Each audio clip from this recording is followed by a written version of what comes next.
Hello दोस्तों, तो आशीष studio में आप सभी का एक बार फिर से स्वागत है। तो जैसे कि हमने क्या पिछली क्लास में हमने देख लिए थे पृथ्वी की गतियों के बारे में देखे थे कि पृथ्वी में कितनी प्रकार की गति होती थी। दो प्रकार की गति थी, एक घूर्णन गति थी, एक परिक्रमण गति थी। घूर्णन गति में देखे थे कि हम पृथ्वी अपने अक्ष पर किस प्रकार पश्चिम से पूरब की ओर घूमती है, ये देख लेते। साथ में ये भी देख लेते कि क्या है सूरज की परिक्रमा एक दीर्घवृत्ताकार परिपथ में करती है, तो ये क्या परिक्रमण गति थी। तो आज हम देखेंगे कि जो अक्षांश और देशांतर रेखा होती क्या है और इसकी आवश्यकता क्यों पड़ी।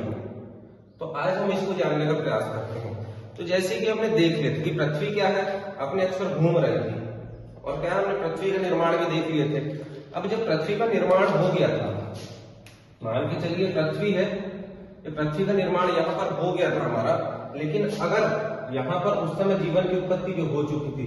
अब जैसे यहाँ पर कोई देश था, अगर पृथ्वी पर यहाँ पर कोई देश है, एक देश यहाँ पर है, एक देश यहाँ पर है। अब ये देश हो तो जाएंगे, लेकिन अब इनको पहचानेंगे कैसे कि है कहाँ पर इनकी लोकेशन। अब जैसे हम 20 किलोमीटर इधर दाएं भी चले या ऊपर चले जाते हैं, 20 किलोमीटर दक्षिण में आ जाते हैं, तो इससे हमको क्या अंदाजा हो जाएगा कि ये कहाँ पर है करके। इससे हमको पता नहीं चल पाएगा। तो इसके लिए क्या है, प्लस यहाँ पर देखा जाएगा समय क्या है, समय कितना हो रहा है, यहाँ का टाइम जोन अलग होगा, यहाँ का टाइम जोन अलग होगा। तो इसके लिए क्या है हमने बनाया कि अक्षांश और देशांतर रेखा है। तो अक्षांश और देशांतर रेखाओं के माध्यम से हम क्या है किसी भी देश की स्थिति को आसानी से जान सकते हैं कि वह देश किस लोकेशन पर स्थित है, वहां पर टाइम क्या हो रहा है। इन सब की गणना हम किसके आधार पर कर सकते हैं, अक्षांश और देशांतर के आधार पर कर सकते हैं। अक्षांश और देशांतर रेखा के आधार पर कर सकते हैं। तो पहले हम देखते हैं इसके बारे में, अक्षांश रेखा के बारे में। अक्षांश होते क्या है, पहले देखते हैं हम अक्षांश कि अक्षांश होते क्या है। तो अक्षांश क्या होते हैं, पृथ्वी के केंद्र से विषुवत रेखा को आधार मानकर खींची गई कोणीय दूरी।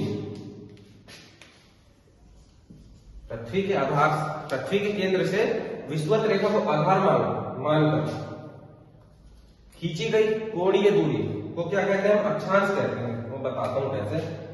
जैसे कि हमारा ग्लोब हो जाता है, इसमें क्या है बहुत सारी रेखाएं देखने को मिलती है हमको। यहाँ पर बहुत सारी रेखा देखने को मिलती है, जैसे कि ये 0 डिग्री अक्षांश हो जाता है, ये 23.5 डिग्री उत्तरी अक्षांश, वहीं पर ये हो जाता है 23.5 डिग्री दक्षिणी अक्षांश। तो क्या है, ये हो गया पृथ्वी का केंद्र और ये हो गई विषुवत रेखा, या इसी को बोलते हैं भूमध्य रेखा। क्या बोलते हैं, भूमध्य रेखा। भूमध्य रेखा या इसी को बोलते हैं विषुवत रेखा। क्या बोलते हैं, विषुवत रेखा, इसी को बोलते हैं विषुवत रेखा। तो क्या है, विषुवत रेखा पृथ्वी के केंद्र से विषुवत रेखा को आधार मानकर खींची गई कोणीय दूरी। कोणीय दूरी का मतलब ये विषुवत रेखा है। अब यहां से क्या है, एक कोण, दो कोण, 3, 4, 5, 6 ऐसे क्या है कोण के रूप में हम क्या है अक्षांशों को खींचते हैं। जैसे ये कोणीय दूरी को अक्षांश कहते हैं। तो यहां से क्या है, ये अक्षांश हो जाते हैं हमारे कि भूमध्य रेखा को आधार मानकर खींची गई कोणीय दूरी। अब एक यहाँ अक्षांश होगा, एक यहाँ अक्षांश, एक यहाँ अक्षांश, यहाँ अक्षांश। तो ऐसा क्या है अक्षांश हो जाते हैं पूरे। तो अक्षांशों की संख्या कितनी है हमारे पास, जैसे हम एक समकोण बनाते हैं तो समकोण में कितने डिग्री का कोण बनता है, 90 डिग्री का। तो हमारे पास अक्षांशों की संख्या कितनी है, 90। ये कितनी, उत्तरी अक्षांश। वहीं पर नीचे भी अगर देखेंगे हम तो नीचे भी 90 डिग्री। तो कुल अक्षांशों की संख्या कितनी हो जाएगी हमारे पास, 180। और वहीं पर इन बिंदुओं को मिलाने वाली रेखा, समान अक्षांशों को मिलाने वाली रेखा क्या कहलाती है, अक्षांश वृत्त या अक्षांश रेखा कहलाती है। ठीक है, तो ये हमने जान लिया कि अक्षांश किसे कहते हैं।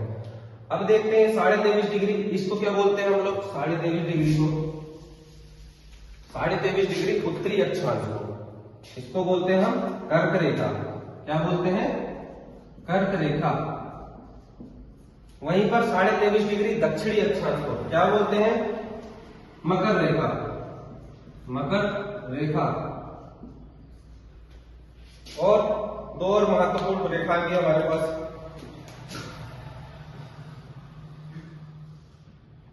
66.5 डिग्री उत्तरी अक्षांश, वहीं पर 66.5 डिग्री डिग्री दक्षिणी अक्षांश, तो इसको बोलते हैं हम आर्कटिक व्रत। क्या बोलते हैं? आर्कटिक व्रत। आर्कटिक व्रत। वहीं पर इसको बोलते हैं अंटार्कटिक। अंटार्कटिक व्रत। व्रत क्यों बोल रहे हैं? क्योंकि जो भी विषुवत जो भी अक्षांश रहते हैं वो क्या है? पूर्ण व्रत होते हैं। पूर्ण व्रत मतलब अगर आप यहाँ इसको ये अक्षांश को देखेंगे आप, तो अगर इसको पूरा गोला बनाएंगे हम ग्लोब पर, तो ये क्या है? पूरा गोल घूम कर आएगा, तो एक गोले की आकृति बन जाती है। तो इसलिए क्या बोलते हैं कि एग्जामिनर पूछ सकता है आपसे कि जो अक्षांश होते हैं क्या वो अर्धव्रत होते हैं या पूर्ण व्रत होते हैं? तो अक्षांश कैसे होते हैं? पूर्ण व्रत होते हैं। इसको लिख लेते हैं हम लोग कि अक्षांश कैसे होते हैं? पूर्ण व्रत होते हैं। क्या होते हैं? पूर्ण व्रत होते हैं। ठीक है, देख लेना इसको, पूर्ण व्रत होते हैं। ठीक है, अब देख लेते हैं हम अक्षांशों की संख्या कितनी होती है। अक्षांशों की अक्षांशों की संख्या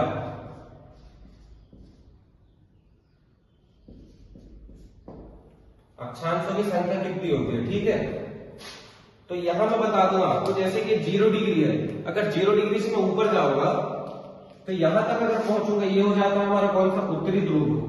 क्या हो जाता है? उत्तरी ध्रुव।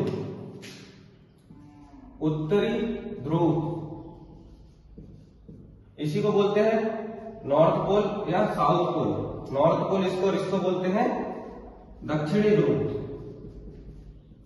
दक्षिणी ध्रुव। ठीक है, ये उत्तरी ध्रुव हो जाएगा, दक्षिणी ध्रुव। तो क्या 0 डिग्री ये तो हमारा हो जाता है। अब 0 डिग्री से क्या है? नीचे जैसे खींचूंगा मैं यहाँ पर 1 डिग्री का कोण, 2 डिग्री का, 3 डिग्री का, 4 डिग्री का, ऐसे बनते बनते बनते क्या है? 90 कोण हो जाएंगे हमारे पास। एक अक्षांश हो जाएगा, 2, 3, 4, 5, 6, ऐसे खींचते खींचते क्या है? 23.5, फिर ये हो जाएगा 90 अक्षांश। तो हमारे पास कुल अक्षांशों की संख्या कितनी हो जाती है? तो कुल अक्षांशों की संख्या हमारे पास हो जाती है 181। कैसे में? ये 0 डिग्री हो गया, इससे ऊपर 1, 2, 3, 4, 5, 6, 7, 8, ये कहां तक जाएंगे? 90 डिग्री तक। ठीक है, तो 90 डिग्री तक हमारे पास कितने अक्षांश हो जाते हैं? 90 ऊपर, 90 उत्तरी अक्षांश प्लस 90 दक्षिणी अक्षांश प्लस एक अक्षांश हमारा 0 अक्षांश भी तो है, ये 0 भूमध्य रेखा भी तो हमारे पास, इसी को बोलते हैं विषुवत व्रत।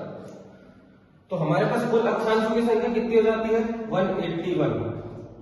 कितनी हो जा रही है? 181। लेकिन अब आपसे क्या है कि क्वेश्चन इस प्रकार से नहीं पूछेगा कि अक्षांशों की संख्या कितनी होती है। यहां पर आपसे पूछ लेगा कि अक्षांश व्रतों की संख्या कितनी होती है, कि कुल अक्षांश व्रतों की संख्या कितनी होती है। आपसे पूछ लेगा कि जो अक्षांश व्रत होते हैं, अक्षांश व्रतों की संख्या कितनी होती है ना? अक्षांश व्रतों की संख्या, व्रतों की संख्या। तो इस कंडीशन में क्या है? आपका आंसर बदल जाएगा, 181 नहीं होगा। क्यों नहीं होगा? इसका कारण ये है कि अगर मैं विषुवत रेखा को देखूं तो यह विषुवत रेखा ये पूरी गोल घूमकर आ रही है, और सबसे बड़ी अक्षांश व्रत, सबसे बड़ा अक्षांश व्रत भी यही है भाई। ठीक है, क्योंकि अगर इसको गोल घुमाकर देखे जाएंगे तो इसकी जो लंबाई है सबसे ज्यादा अक्षांश व्रत, सबसे बड़ा अक्षांश व्रत कौन सा है? विषुवत व्रत या भूमध्य रेखा, यह सबसे बड़ा अक्षांश व्रत है। लेकिन अब आपको देखना है कि जो 179 या 179 जो अक्षांश है वो किस प्रकार से? तो ऐसा कहा जाता है कि जो 90 डिग्री का जो अक्षांश है वो एक बिंदु के समान है। बस क्या वो क्या है? गोला बना नहीं पाता, एक बिंदु के समान है। तो जो 90 डिग्री उत्तरी अक्षांश और 90 डिग्री दक्षिणी अक्षांश, इनको क्या है? अक्षांश व्रत में नहीं गिना जाता, ये बिंदु के समान है। तो इसलिए अगर अक्षांश व्रतों की संख्या आती है तो उस कंडीशन में आप लगाएंगे 179। ये क्वेश्चन को आप ध्यान से याद रखिएगा, क्योंकि यहाँ पर एग्जामिनर आपको घुमा देगा, तो इसको याद रखना। वहीं पर सबसे बड़ा अक्षांश व्रत पूछ लेगा, सबसे बड़ा अक्षांश व्रत, सबसे बड़ा अक्षांश व्रत, सबसे बड़ा अक्षांश व्रत सबसे बड़ा अक्षांश व्रत कौन सा हो जाएगा? विषुवत व्रत। कौन सा? विषुवत व्रत। और अब जैसे अक्षांश हो गए, अब जैसे अक्षांश हो गया हमारे ये 1 2 3 4 5, फिर दो अक्षांशों के बीच की दूरी को क्या बोलते हैं? ये जैसे दो अक्षांश है, ये दो अक्षांश है, इनके बीच की दूरी को क्या बोलते हैं? तो इनके बीच की दूरी को बोलते हैं जोन। क्या बोलते हैं? जोन। दो अक्षांशों के बीच की दूरी को क्या बोलते हैं? जोन बोलते हैं, या इसी को बोलते हैं कटिबंध। क्या बोलते हैं? कटिबंध। कटिबंध। तो दो अक्षांशों के बीच की दूरी को क्या बोलते हैं? जोन बोलते हैं। अगर हिंदी में आता है तो कटिबंध। ये भी हमको याद रहना चाहिए। तो सबसे बड़ा अक्षांश व्रत कौन सा हो जाता है? भूमध्य रेखा या विषुवत व्रत हो जाता है। अब ये वाला जो भाग है 23.5 डिग्री उत्तरी अक्षांश और 23.5 डिग्री दक्षिणी अक्षांश, ये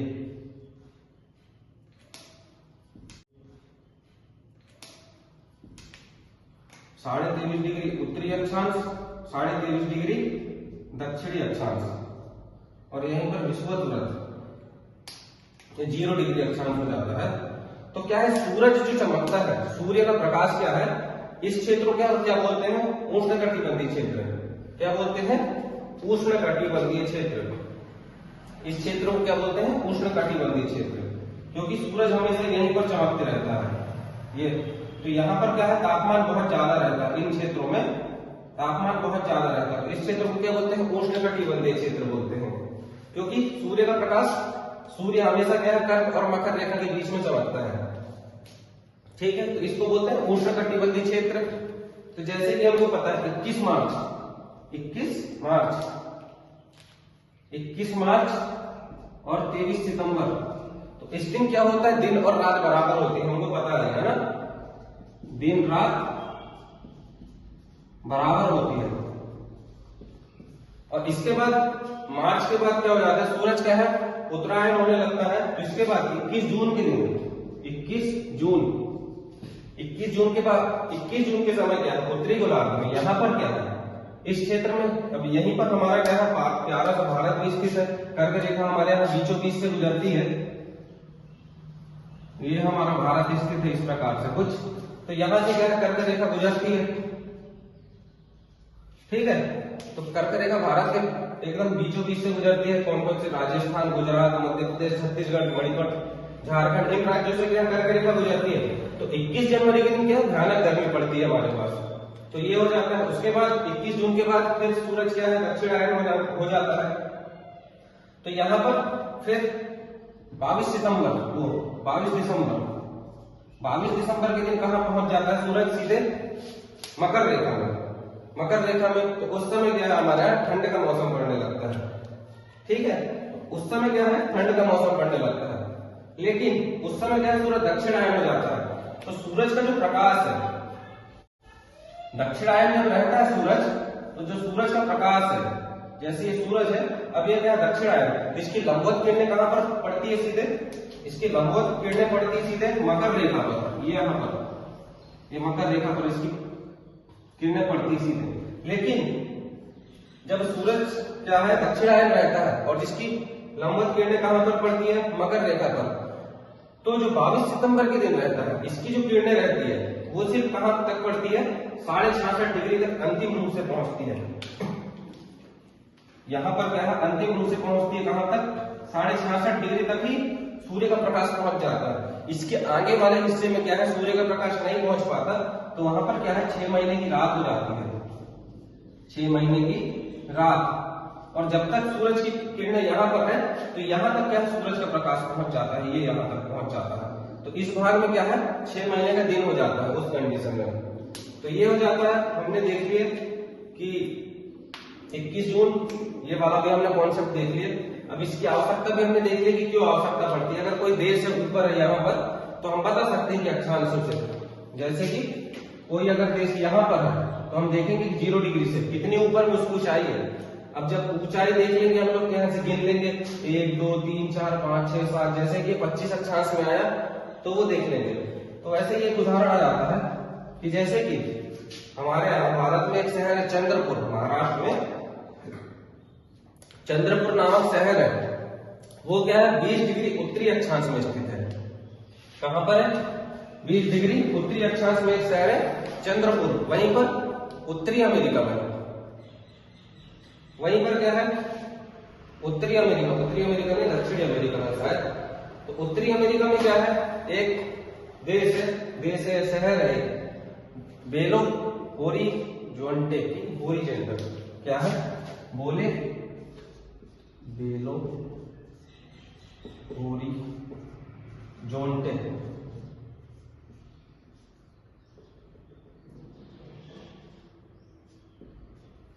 बेलो होरिजेंटे, ठीक है। और ये हमारे पास कौन है? चंद्रपुर, चंद्रपुर महाराष्ट्र में चंद्रपुर शहर है। तो ये क्या है? दोनों एक ही अक्षांश पर स्थित है, दोनों एक ही अक्षांश पर, लेकिन फर्क क्या है कि वो क्या है उत्तरी अक्षांश में, वो ऊपर की तरफ है उत्तरी अक्षांश में, वहीं पर जो बेलो होरिजेंटो है ये क्या है दक्षिणी अक्षांश पर है। तो इससे क्या हम किसी भी देश की स्थिति देख सकते हैं कि कहां पर कौन सी स्थिति है। जैसे इसी में हम देखेंगे भारत की स्थिति अंतिम बिंदु कहां से स्टार्ट हो रहा है और ऊपर कहां तक है, तो हम उसके क्या है अक्षांशीय विस्तार जान सकते हैं उस देश का कि अक्षांशीय विस्तार कितना है। तो ये हमने देख लिया कि अक्षांश होते हैं पूर्णवृत्त होते हैं, एक अक्षांश है जो क्या है एक दूसरे को कभी नहीं काटते हैं, एक दूसरे के समांतर होते हैं। क्या होते हैं?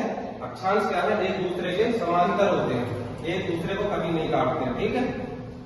तो ये हो जाता है विषुवत, ये हो जाता है north pole south pole.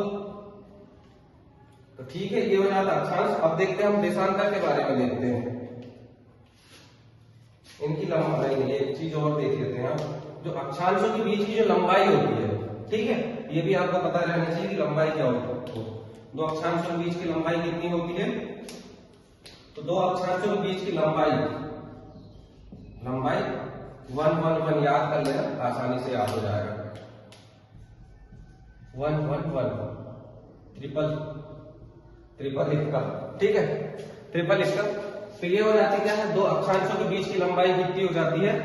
111 111 kilometre क्या है दो अक्षांशों के बीच की लंबाई हो जाती है। तो ठीक है, आई होप मुझे वो कि यहाँ से अब जो भी क्वेश्चन अगर आता है अक्षांशों के ऊपर से, तो मुझे उम्मीद है कि एक भी क्वेश्चन नहीं छूटने वाला है, क्योंकि जो था हमने प्रॉपर देख लिए है। अब इसके बाद देखते हैं हम देशांतर रेखा देखते हैं, ठीक है।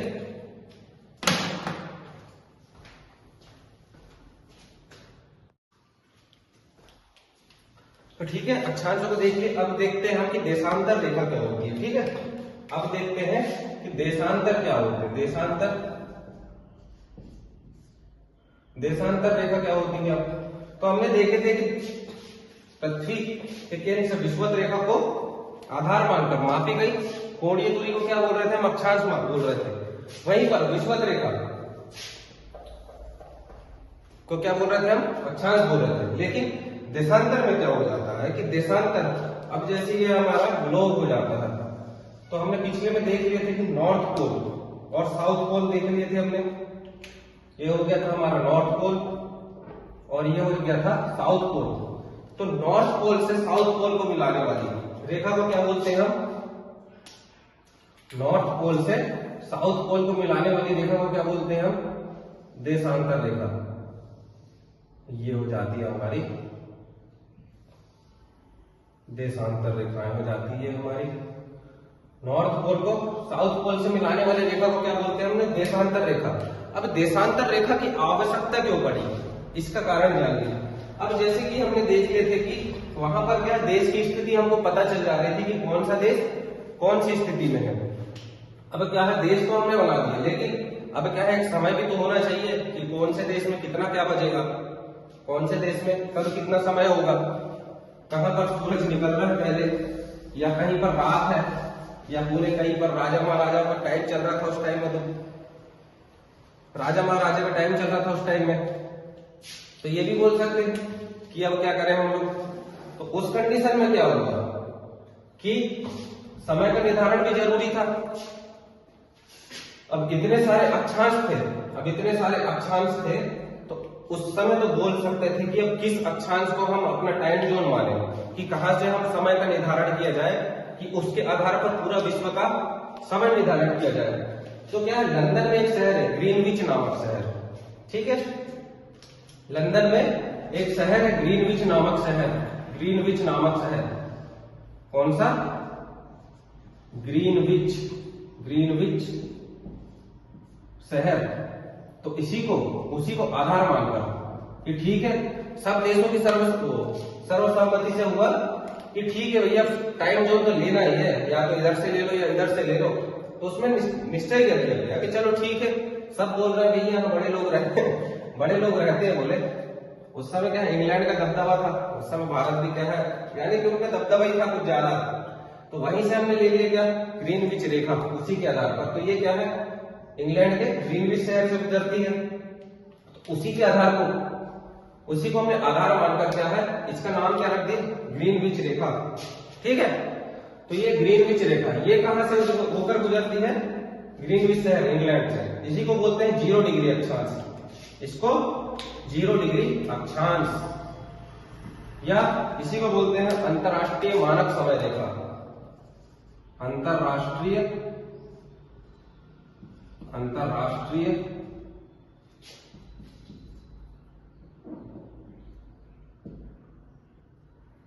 राष्ट्रीय मानक समय रेखा,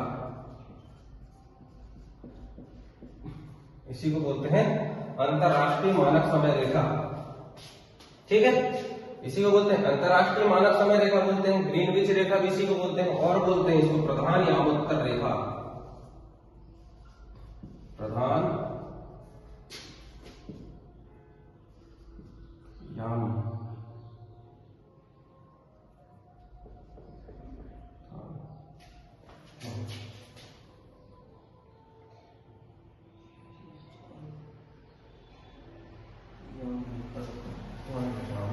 प्रधान यामोत्तर रेखा, क्या बोलते हैं इसी को, प्रधान यामोत्तर रेखा बोलते हैं, ठीक है।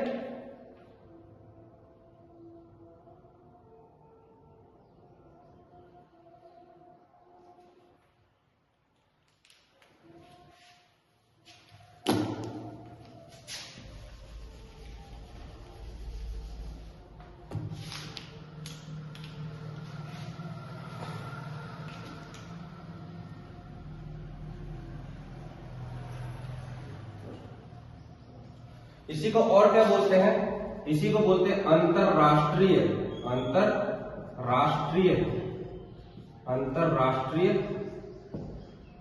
मानक समय रेखा, मानक समय रेखा, और क्या बोलते हैं इसको, प्रधान हो जाते हैं इसके कुछ नाम, क्या 0 डिग्री क्या कहां से गुजर रही है, ग्रीनविच नामक शहर से गुजरती थी, इस कारण इसका नाम क्या रख दिए, ग्रीनविच रेखा। या इसको आपसे पूछ सकते हैं कि 0 डिग्री देशांतर को और कौन सी रेखा बोलते हैं, अंतरराष्ट्रीय मानक समय रेखा, वहीं पर और बोल देंगे कि क्या बोलते हैं इसको, प्रधान यामोत्तर रेखा बोलते हैं, 0 डिग्री अक्षांश। अब जो 0 डिग्री अक्षांश के इस तरफ वाला हिस्सा रहता है, इसको बोलते हैं पूर्वी देशांतर, क्या बोलते हैं, पूर्वी देशांतर, और इस तरफ वाले भाग को क्या बोलते हैं, पश्चिमी देशांतर, पश्चिमी देशांतर। क्यों, क्योंकि यह है हमारा 0 डिग्री, इसके इस तरफ का जितना भी भाग है वो क्या है, पूर्वी देशांतर, और इस तरफ का भाग पश्चिमी देशांतर। अब अगर मैं इससे जहां भी जाऊंगा आगे, तो वहां पर जितने भी देश पड़ेंगे उनकी स्थिति कहां पर है, तो बताएंगे कि यहां से लेके यहां तक क्या है, इसकी स्थिति, किसकी, इस देश की स्थिति है कि इतने डिग्री इतने मिनट तक यहाँ की स्थिति है, इतने डिग्री इतने तक इतने मिनट तक यहाँ की स्थिति है। तो इसके आगे जितने भी देश पड़ेंगे वो सब पूर्वी देश कहलाएंगे, और इस तरफ जिधर भी पड़ेंगे देश मतलब वो पश्चिमी कहलाएंगे, ठीक है, पश्चिमी देश। कौन से, यानी कि कौन से उसमें स्थित है बोलेंगे, देशांतर में स्थित है, पश्चिमी देशांतर में स्थित है। अब हम जानते हैं कि जो इनकी संख्या होती है वो कितनी होती है। अब देखते हैं कुल देशांतरों की संख्या, देशांतरों की संख्या कितनी होती है कुल देशांतरों की संख्या होती है 360। 360 कैसे? अब जैसे हम कोई सर्कल बनाते हैं, वृत्त बनाते हैं, ठीक है। अब जैसे हम इसको सर्कल में कितने डिग्री का कोण बनता है? 360 डिग्री का कोण बनता है। अब जैसे यहां ले लें 90 डिग्री, यहां 90, यहां 90, यहां 90, ठीक है। तो हमारे पास कितना हो जाएगा? क्या है? अब यहां से जैसे ये वृत्त हो गया, अब यहां से बनाऊंगा ये एक वृत्त, 2 3 4 5, ऐसा करते जाऊंगा तो कुल हमारे पास देशांतरों की संख्या कितनी आ जाएगी? 90। इस तरफ आ जाएंगे यहां से 0 डिग्री से। अब ये क्या है? अर्धवृत्त होते हैं, इसको लिख लेते हैं, जरूरी पॉइंट ये। देशांतर क्या होते हैं? ये है अर्धवृत्त होते हैं, अर्धवृत्त, अर्धवृत्त, अर्धवृत्त होते हैं ये, ठीक है।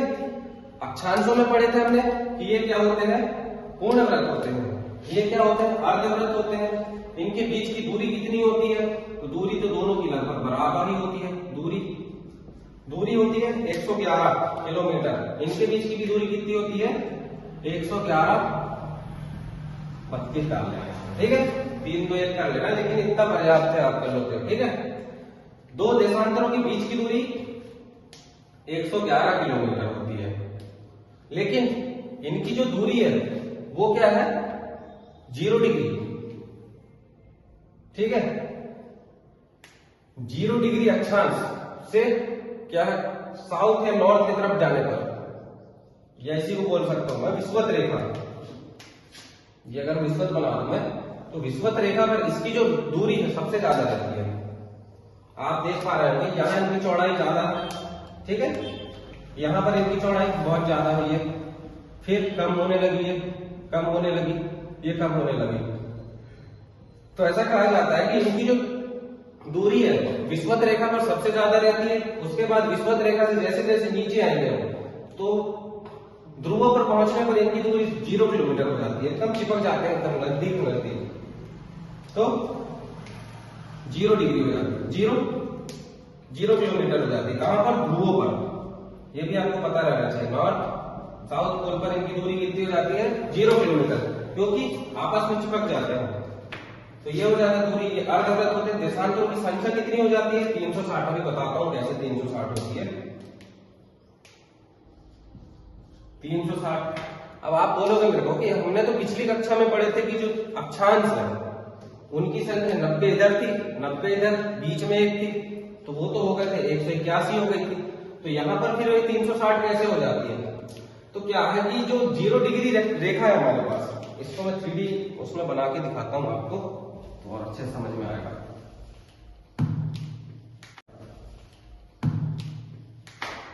जैसे ये वृत्त है,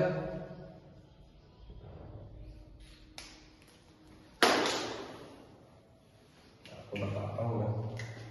अब ये हमारा था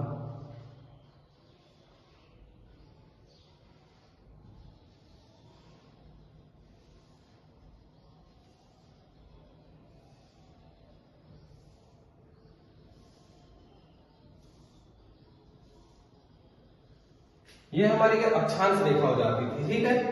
ये क्या है? हमारा नॉर्थ पोल, वहीं पर ये हमारा साउथ पोल मान लेते हैं हम लोग।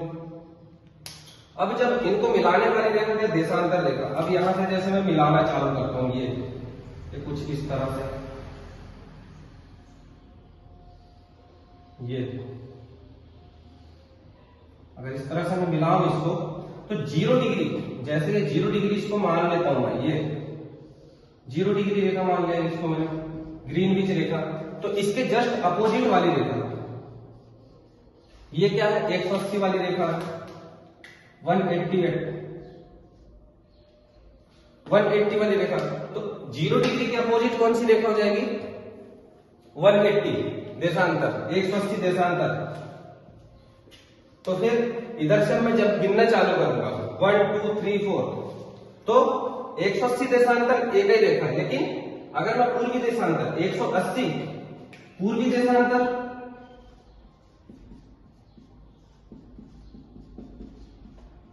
और 180 पश्चिमी देशांतर, 180 पूर्वी देशांतर और 180 पश्चिमी देशांतर की बात करूं तो ये दोनों रेखा एक ही रेखा है, पश्चिमी देशांतर।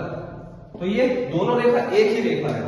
अब आप इस तरफ से ले लीजिए, घूम फिर के वहीं पहुंचेंगे तो 0 डिग्री के अपोजिट में कौन सी रेखा हो जाती है? 180 देशांतर। तो अगर मैं इस पूर्वी देशांतर बोलूं पश्चिमी देशांतर, तो 0 के अपोजिट में कौन सी रेखा हो जाती है? 180। ठीक है, तो कुल अक्षांशों की संख्या कितनी हो जाती है? 360।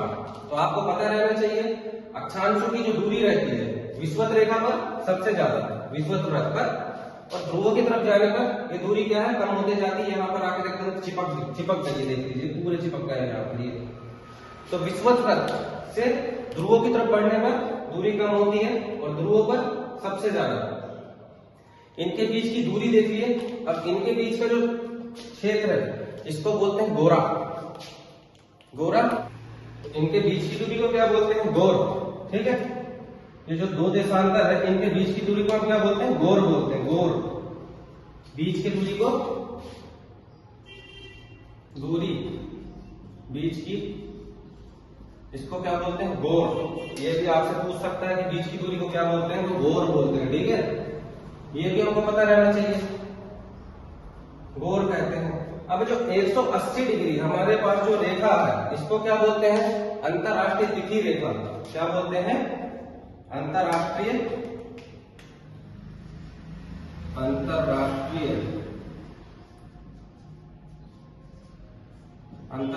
तिथि रेखा। तिथि रेखा इसको 180 देशांतर बोलते हैं। क्यों? क्योंकि 180 देशांतर रेखा पर हम जब जाएंगे तो वहीं पर क्या है? समय का निर्धारण किया जाता है। क्योंकि अगर उसके हम इधर पश्चिमी भाग में जाएंगे तो एक दिन का फर्क आ जाएगा। यहाँ शनिवार है तो इधर रविवार आ जाएगा, वो शुक्रवार आ जाएगा, क्योंकि एक दिन पीछे चले गए तो एक दिन का फर्क आ जाता है। तो उससे क्या तिथि का निर्धारण होता है। इस कारण उसको क्या अंतरराष्ट्रीय तिथि रेखा कहते हैं। इसको आने वाली क्लास में अच्छे से पढ़ेंगे हम लोग कि समय का निर्धारण कैसे होता है, टाइम जोन कैसे सेट किया गया किसी देश का, भारत का टाइम जोन कितना है और कितने देशांतर है। तो ये हम इसको क्या आने वाली क्लास में अच्छे से देखेंगे, टाइम जोन। तो ये हो जाता है देशांतर। 180 देशांतर को क्या बोलते हैं हम? अंतरराष्ट्रीय तिथि रेखा। 0 डिग्री देशांतर को ग्रीनविच रेखा, अंतरराष्ट्रीय मानक समय रेखा या प्रधान यामोत्तर रेखा कहते हैं। इनके बीच की दूरी देख ली हमने, और इनके बीच की दूरी को क्या कहते हैं? गोर कहते हैं। विषुवत रेखा पर इनकी दूरी सबसे ज्यादा रहती है और ध्रुवों पर आने पर सबसे कम हो जाती है। तो ये हो जाते हैं देशांतरों के बारे में महत्वपूर्ण तथ्य। अब हम इसके बाद क्या है? टाइम जोन के बारे में देख लेते हैं कि समय का निर्धारण कैसे करते हैं। तो उसमें क्या है अच्छे समझ में आएगा 180 देशांतर और समय का निर्धारण। तो ठीक है, इसके बाद हम देखते हैं अंतरराष्ट्रीय तिथि रेखा, इस टाइम जोन होता क्या है, निर्धारण कैसे होता है।